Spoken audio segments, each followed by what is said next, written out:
During the 1990s, 3 Nobel laureates in medicine advanced research that revealed the primary function of DNA lies not in protein synthesis as widely believed for the past century, but in electromagnetic energy reception and transmission. Less than 3% of DNA's function involves protein manufacture. More than 90% functions in the realm of bioacoustic and bioelectric signaling. So why is it important to know that DNA functions in bioelectric signaling? HeartMath Institute has discovered the heart and brain maintain a continuous two-way dialogue, each influencing the other's functioning. Although it is not well known, the heart sends far more information to the brain than the brain sends to the heart, and the signals the heart sends to the brain can influence perception, emotional processing, and higher cognitive functions. The heart also generates the strongest rhythmic electromagnetic field in the body, and this actually can be measured in the brainwaves of people around us. We are quite literally an electromagnetic expression of our highest cognitive function. The behavior of electromagnetism is evident throughout the world as dualism. All matter contains a negative and positive charge, which means organisms are built upon this foundation. The natural homeostasis of any organism is a balance of both polarities. Furthermore, research on emotional energetics shows that the heart's field is a carrier of emotional information and a mediator of bioelectromagnetic communication within and outside the body. Research shows our heart's field changes distinctly as we experience different emotions. It is registered in people's brains around us and apparently is capable of affecting cells, water, and DNA studied in vitro. Fear. The chemical supplied by a collective parasite creates a distinct bioelectric signal given off by the host. This signal is disseminated to the organisms within our community and will grow outward through the entire organism unless it is counterbalanced by an opposing force. Dr. Fritz Alan Popp discovered that the cells in our body communicate through biophotons, which are tiny particles of light that are single units of an electromagnetic field. This communication system within our body also exists between people in what's known as morphic resonance. This was known by the shamans, sages, and adepts of antiquity. These teachings were commonplace in prehistoric cultures. It wasn't by sheer chance that artistic expression and rituals were the cornerstone of every ancient civilization. Art was used as a personal method to exercise the shadow content of the psyche and introduce it to the conscious mind. This was very literally viewed as psychic therapy. Ritual was based around astrological dates. As we've learned, the study of the stars and planets reflect our own astropsychology. The shamans would perform rituals on astrological dates that would correlate with a circadian rhythm or a psychological cycle. These rituals kept the human participants aware of their inner self and prevented the repression of psychological content. As long as people were facing their inner demons and accepting them as their own, they were not collectively projecting them into the physical world. If you bring forth what is within you, what you bring forth will save you. If you do not bring forth what is within you, what you do not bring forth will destroy you. The progeny of our psychological disease began growing rapidly after a series of catastrophes forced the collective into a somatic state of fight or flight. This lowered the immunity of the population by introducing a state of immense stress. Our body becomes more susceptible to illness under stress. In this manner, humanity fell ill when entire bodies of land were swallowed up by the floodwaters. This uprooted many tribes, chiefdoms, and civilizations from their homes, and their ritual practices that were used as a conduit for psychic wellness were put on hold in order to survive the catastrophe and seek new homes. The shamans were spread to many new areas of the world. This information has been suppressed.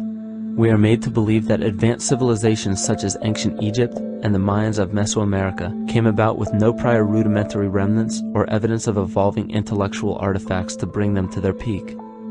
We are meant to believe that their incredible knowledge of mathematics, astrology, agriculture, economy, polity, and architecture came out of nowhere.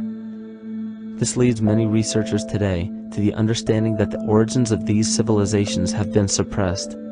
Not surprisingly, the force that has guided the suppression of this knowledge comes from the exact bloodline of the political and religious leaders stated previously. These are some of the notable book burnings and suppression of important texts in our history.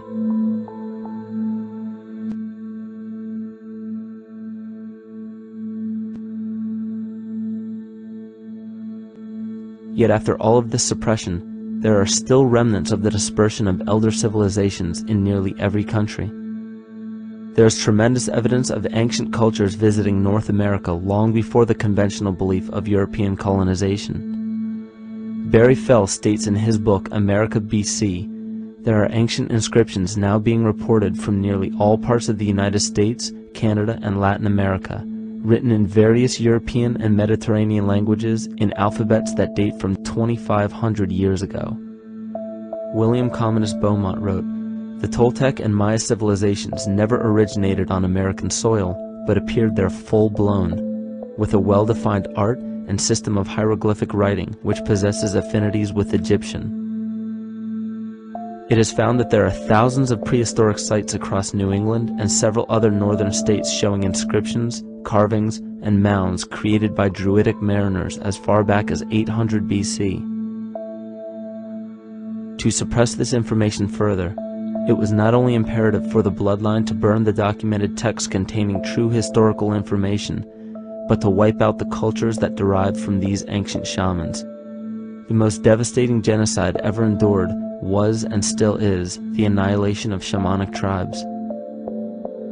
We've lost our traditional roots and don't know about ritual.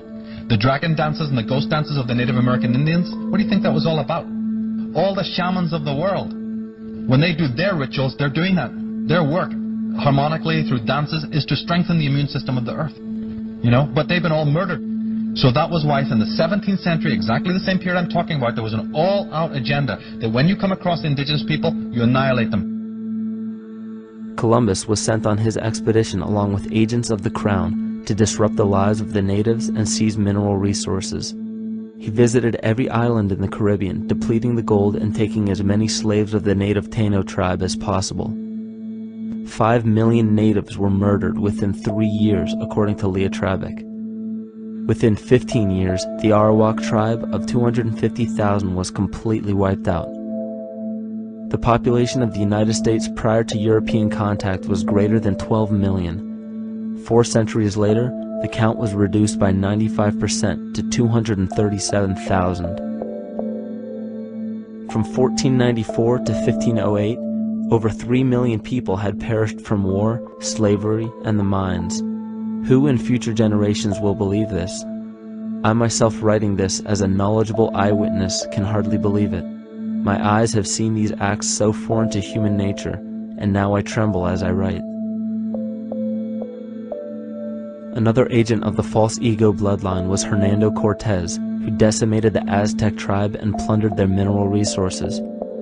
This again was the case through Cortez's second cousin, Francisco Pizarro, who conquered the Incan Empire in Peru. These atrocities are seen throughout Africa, New Zealand, New Guinea, East Timor, and are still seen today in Canada. This was a deliberate attempt to bury any surviving remnants of the ancient world and our true history. It is a naive mistake, however, to categorize and blame everything and everyone involved with politics or religion for this suppression of knowledge. It is only natural for people to crave spiritual understanding when there are so many manufactured missing links and perversions in the spiritual texts today. And due to this void of spiritual wisdom, honest and moral people who are simply trying to understand their place in this world become the prime consumer market for those who wish to exploit this vulnerability. The ego is something that is it's insecure. It's something that is in need of control. The ego actually is an inferior thing, but it's trying to act like it is something that is superior. Hence this schism occurs between the ego and between the unconscious or the self. There's a kind of a messiah complex at work here as well, I feel, that we project the savior type ideal on someone, and we expect them to save us, and we're not willing ourselves to kind of deal with this and get to the root of why we perhaps feel insecure, or why we feel we don't have enough power to run our own lives, basically. If we look at the New Age movement, for instance, which is another kind of trap in all of this, where people might end up, actually, they're looking for something so bad that they're taking all these things that are handed to us or to them, but it's not really based on any real understanding. It's still kind of coming from a religious type of perspective. People are genuinely seeking something new. They're genuinely seeking a new type of spirituality, or to better themselves, or to change something, but this is being hijacked, and what they actually do is that they lead you into another type of group mentality or New Age religion, whatever it is, and people still are not able to kind of really break free from that and follow their own journey or their own path, which I think is very important in all of this.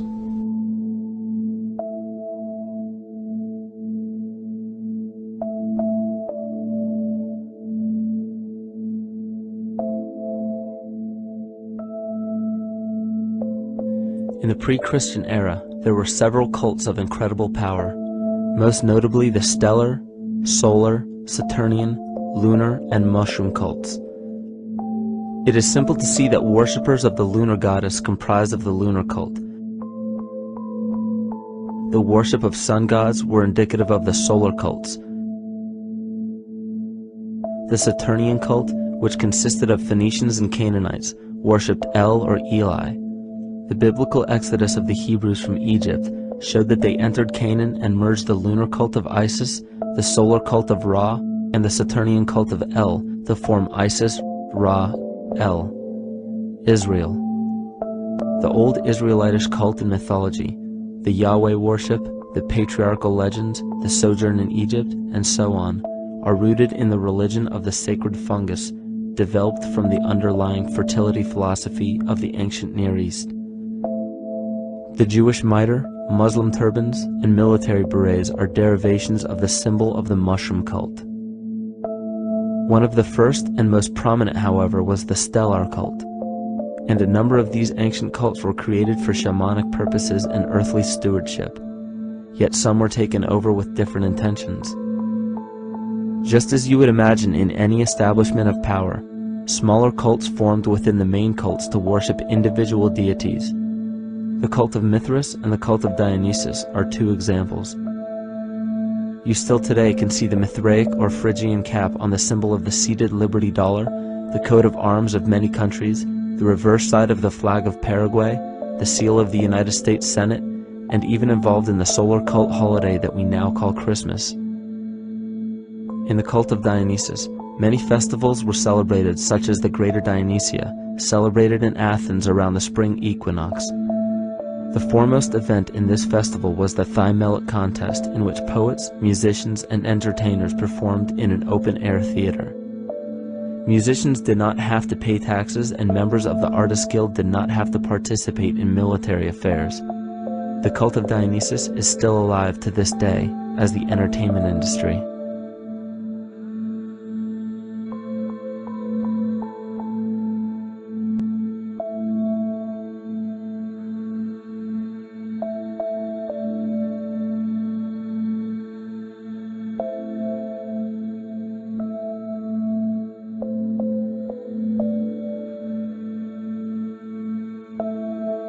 These cults still exist in many important positions of power throughout the entire civilized world.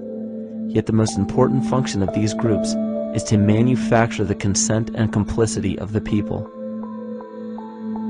The conscious mind is the creative mind. It's the one that has your personal identity into it. It does the real thinking. And then there's a subconscious mind. Well, there's no entity in it. The subconscious mind is equivalent of a tape player. It records behaviors, and then at the push of a button plays a behavior. It's automatic. It's a very convenient thing, because then we don't have to relearn all the time. Once you know it, you can make a pattern. The problem is that the basic patterns of belief and behavior that are programmed in the subconscious mind came from our teachers, primarily our parents, our family, and our community. So most people don't even understand how easily we're influenced by our environment. Every person that we encounter, every single situation that we're faced with, every little word that's said on television may not seem too influential to our conscious minds, but your unconscious is designed specifically to let every environmental signal influence you without your awareness. So the question is, are we leading conscious or unconscious lives? And now neuroscience has told us in the unfolding of our lives, only 5% of our life is controlled by our conscious mind, and 95% of the time controlled by the subconscious with programs from other people that were installed in there. And the problem is, it means when those programs are playing, we don't see them. And the skeptics will sit there and say, consciousness, archetypes, astrology? No, no, no. We create things with our hands, not our minds. Archetypes aren't physical. They can't influence me. But when you think of the fact that we're only conscious of this small little fraction of our behavior, what we don't realize is that entire countries, entire civilizations that think they're free and independent, but are unconsciously too afraid to be free and independent, they will beg to be governed. And if they can't do it themselves, who do you think will consciously or unconsciously take that responsibility? It usually ends up being that strong, masculine, animus archetypal figure. When we think we're in danger, we're not looking for our mother to nurture us. We want our father to protect us. And right on cue with the age of fear, this age of catastrophe, the age of this parasite, we see masculine domination. And one of the primary conduits for giving our responsibility and our conscious energy away is money. We surely don't want to admit that our dependency on money is flawed, because that would imply that the fault is our own. And God forbid we take responsibility for our lives, so we blame the money. This is the cornerstone of the entire illusion being built around us by the false ego. Money is said to be the root of all evil, yet it cannot be evil because money is only a symbol. Symbols carry only the faith and spirit of the observer. This means that the symbol of paper money evokes and surfaces the evil intentions and inherent flaw of our false ego. Money only exists because we agree to accept it as valuable. And to further illustrate our incapacity for freedom, we've given the control of our faith-based money to a private corporation instead of the federal government. There is no law stating that we have to use Federal Reserve notes as currency. We choose to because we fear the alternative: independence.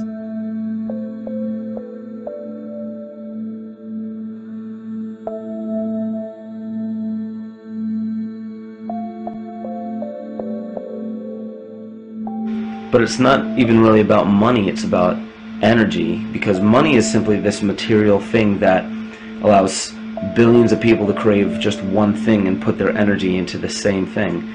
It's not the plasma TV or the house or the lifestyle or the job or the significant other or the status that we're really after, because we know that we're empty. These people feel sadness and loneliness and void just like anybody else. And they either want to fill that void with materialism because they think that that'll make them feel better, or they want to sedate the void feeling with material possessions. So it all comes back to this feeling of having to put our dependency into an external source, something that we have absolutely no control over. What we're seeing right now is with all the competition of each other destroying each other, wars, competing for material existence, raping the planet and tearing it apart to get some pieces of it to hold in your hands and say you won the game. Every one of those moves is destructive, not just of the planet, but of human civilization, because human civilization will thrive with cooperation and will die with competition. And if you operate from these truths, then you end up with the extinction that lies before us. You see, we all have demons, so to speak. We all have inner demons in our lives, but we expect to see devilish monsters or dark apparitions when you think of a demon, kind of like what you'd see in the cinema. But our demons are really the people in our everyday lives, the people that we argue with, the people that we envy or hate, the ones we physically or emotionally harm in some way, shape, or form. And it's not because we envy or hate qualities in these specific people as much as we hate the fact that they remind us of ourselves. They reflect qualities about ourselves that we wish we had more of, or that we wish we didn't have at all. So what do? We alleviate that pain, not by fixing or fighting our own demons, but by harming the people that remind us of our demons, by harming the people that remind us of the things that we don't like about ourselves. And when we become frustrated that we're not in control of our emotions because we don't really know what's affecting our emotions, we take it out on others. We take it out on absolutely anything else that can show us or act as a catalyst for our hatred. And so we do the same thing to animals. Animals are perfect because they can't defend themselves. And it's a perfect catalyst for our inner aggression, our confusion, our hatred. Just take it out on something absolutely helpless. Just imagine how unconscious a person has to be of his or her actions to torture or mutilate or brutalize any living thing.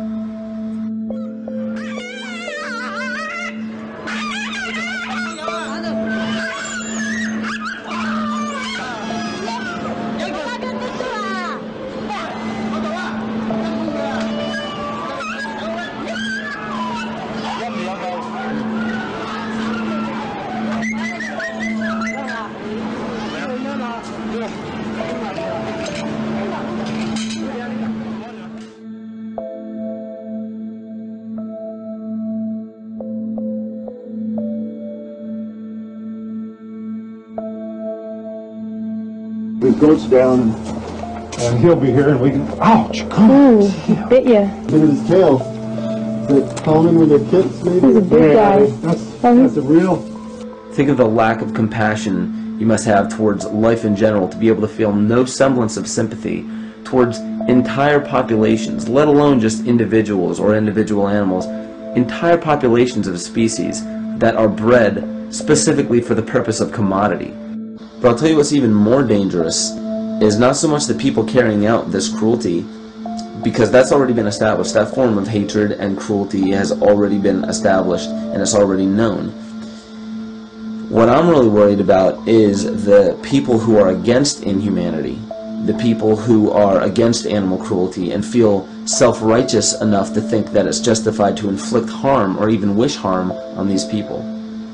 Because those are the people who take unconscious cruel behavior to a whole new level of conscious cruel behavior that's perfectly acceptable in their minds, because they feel that it's their job to bring other people to justice, like they're an authority figure of some sort. Those are the people who will have a much harder time figuring out why they harbor so much inner hatred and resentment. They don't seem to realize that it's just another form of the same exact hatred. So to keep from facing our inner demons consistently, what do? When we begin to realize, hey, wait a minute, maybe it's not alright to inflict harm on any other living thing, then the ego has to come up with a more esoteric form of cruelty to trick us into displaying the same form of self-hatred, the same indignant attitude, but just in another way and towards another group of people. But the emptiness will always find a way back in, and people will always start to feel restless again, no matter how many times they transfer blame to yet another person or yet another group. We need chaos in our lives. We crave destruction. We beg for catastrophe. Because if we don't have these things to act as a form of exorcism or a catalyst for us, we start to notice these things in ourselves, and that's what we don't want. You see, we can deal with wars. We can deal with terrorism. We can deal with stock market collapse and economic collapse. We can deal with these things. But once we start to notice this chaos within ourselves, that's what we're really afraid of. We'll take 1,000,000 September 11ths over one moment of true insight towards our self-hate.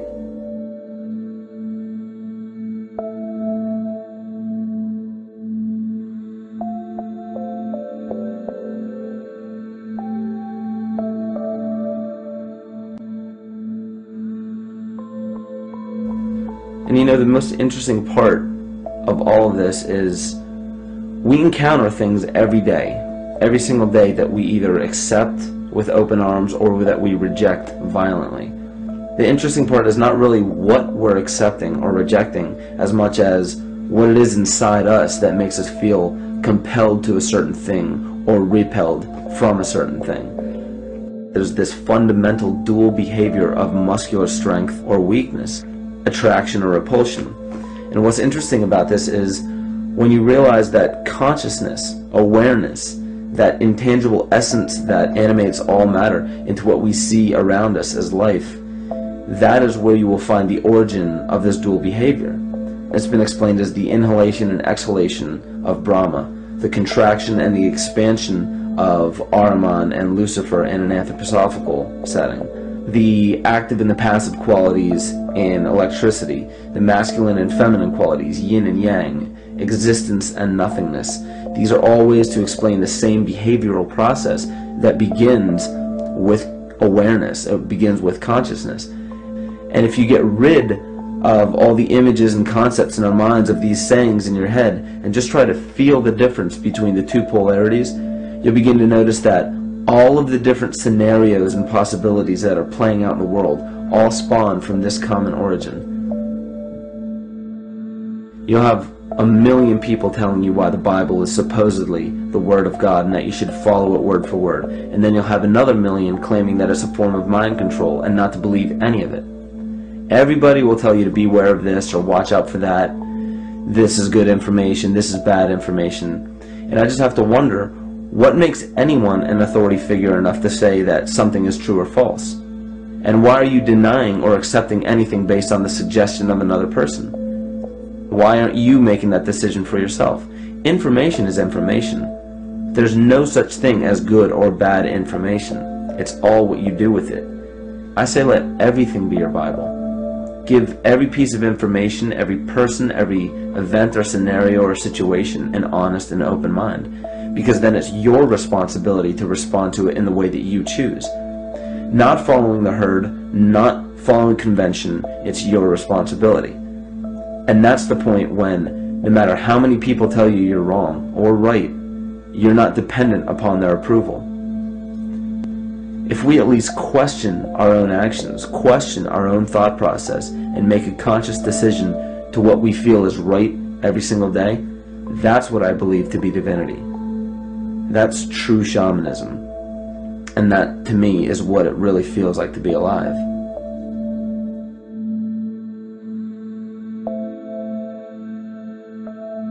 In this conscious, living universe, there are no laws of nature, just habits. There is nothing external to the universe to enforce a law upon it. The illusion of a fixed law of nature is only the result of there being no need for that habit to be broken. When habits need to be broken to ensure the survival of the organism, we see this event in nature and call it evolution. The collective mind shapes our evolution. And a great example of this is the experiment done by John Cairns in 1988. His team put lactose-intolerant cells in an environment with only lactose for food. Under a law of nature, every one of these lactose-intolerant cells would have died. But surprisingly, they all survived. Every one of them understood the problem that they were facing and replaced the defective lactase enzyme with a functioning one to utilize lactose for food. If a cell has the ability to decide how and when to evolve because it's facing extinction, then anything can. The existing beliefs are that a human body is a biochemical machine controlled by genes, and therefore the behavior, emotions, and character of our biology, our health, our lives are controlled by genes which we don't control. So this is what we taught people. You're a victim. Genes control your life. You didn't pick them. You can't change them. The genes you end up with program what's going to happen. My experiments on stem cells, which I started in 1967, I'd isolate one stem cell, put it in a petri dish, and then it would divide every 10 hours. So I took all the cells, split them up into 3 groups, and then just put them in 3 petri dishes. And then I changed the growth medium, the constituents of the environment, in each of the 3 dishes. In one dish, the cells form bone. The second dish, they form muscle. And a third dish, they form fat cells. What controlled the fate of a cell? And the first thing you have to say is, oh wait, they were all genetically identical when they were put in a dish. So obviously the genes didn't control it because they all had the same genes. What was different was the environment. And all of a sudden in my career it said, oh my gosh, here I am teaching genes control life and the cells are telling me genes respond to life. And since you can control the response, you can control your life. It's how you read the environment, how your mind perceives the environment. And if you understand this, then you could lead yourself to the most wonderful expression on this planet, to be fully alive and fully healthy by just how you respond to the world.